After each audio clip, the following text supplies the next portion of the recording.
Air India, IndiGo మధ్య తీవ్ర పోటీ. విస్తార విలీన నేపథ్యం.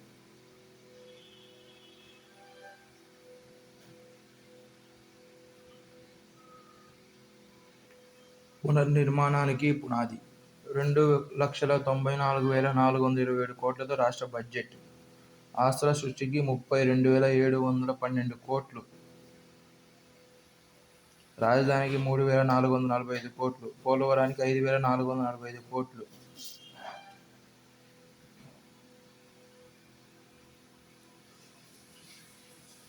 రాబడి. బహిరంగ రుణాలు 91,443 కోట్లు. రెవెన్యూ వసూలు 2,11,173 కోట్లు. ఖర్చులు. మూలధన వ్యయం 32,712. రెవెన్యూ వ్యయం 2,35,916 కోట్లు. రుణాల చెల్లింపులు 24,498 కోట్లు. రెవెన్యూ లోటు 34,743 కోట్లు. రెవెన్యూ లోటు 34,743 కోట్లు. బీసీ సంక్షేమానికి రాష్ట్ర ప్రభుత్వం బడ్జెట్లో 39,007 కోట్లు కేటాయించింది.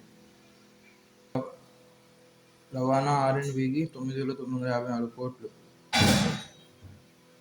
ఆరోగ్య రంగానికి 15,882 కోట్లు నుంచి 18,421 కోట్లకు పెరిగిన కేటాయింపులు. ఎన్టీఆర్ వైద్య సేవ ట్రస్టుకు 4,000 కోట్లు. ఆంధ్రప్రదేశ్ రాష్ట్రంలో టాటా గ్రూప్ ఆధ్వర్యంలో 20 హోటళ్లు. ముఖ్యమంత్రితో భేటీ అయిన ఎగ్జిక్యూటివ్ చైర్మన్ చంద్రశేఖరన్.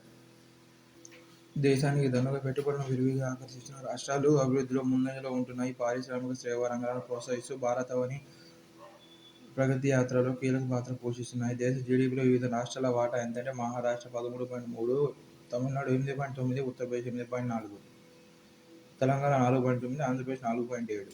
2022 నాటికి దేశంలో మొత్తం 3,93,939 వైద్య కేంద్రాలు ఉన్నాయి. వాటిలో 22,306 చోట్ల నిబంధనలకు అనుగుణంగా బయోమెడికల్ వ్యర్థాలను నిర్వహించడం లేదని అధికారికంగా తేల్చారు.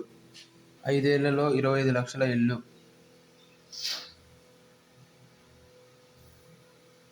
అమరావతి మెట్రో రైలు కార్పొరేషన్కు 50 కోట్లు. కడప ఉక్కు కర్మాగారానికి 25 కోట్లు. కొత్త విమానాశ్రయాలకు రెక్కలు. ఓడరేవుల్లో మౌలిక సదుపాయాలు. గురుకులాలు, వసతి గృహాల్లో మౌలిక వసతులు. అన్నదాతకు అండగా 43,402 కోట్లతో వ్యవసాయ బడ్జెట్. శాసనసభలో ప్రవేశపెట్టిన మంత్రి అచ్చెన్నాయుడు. కృత్రిమ మేధ, మెషిన్ లెర్నింగ్ 44.77 కోట్ల కేటాయింపు. ఉద్యానానికి పూలబాట 3,469 కోట్ల కేటాయింపు. RKYVలకు 3,796 కోట్లు. కృషోన్నతి యోజనకు 1,113 కోట్లు. ఒకే ఏడాది 3 సార్లు బడ్జెట్.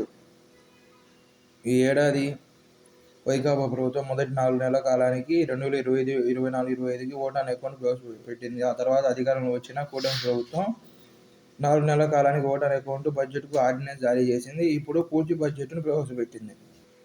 మైనారిటీల సంక్షేమానికి 4,376 కోట్లు. ఇమాం, మౌజన్ల గౌరవ వేతనాలకు 90 కోట్లు. పాస్టర్ల గౌరవ వేతనాలకు 29.49 కోట్లు. క్రైస్తవ ఆర్థిక సహకార సంస్థకు 2.42 కోట్లు. మైనారిటీ ఆర్థిక సంస్థకు 173 కోట్లు. ఉర్దూ అకాడమీకి 3.66 కోట్లు.